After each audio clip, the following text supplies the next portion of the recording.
Vau, kolegos, vau ir miau, mūsų buterbrodų be sviesto sąskaita. Lietuva įsigys 100 pėstininkų kovos mašinų CV-90. O not, kas vyksta Kaune konservatos, tai esą labai svarbus pirkinys nacionalinės divizijos vystymui. Labai svarbus pirkinys. Labai svarbus pirkinys.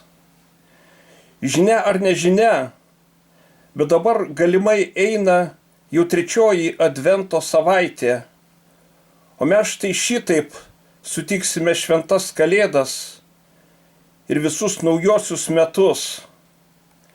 Nerauk rūtų, nerauk rūtų, nerauk rūtų ir krūtų nerauk.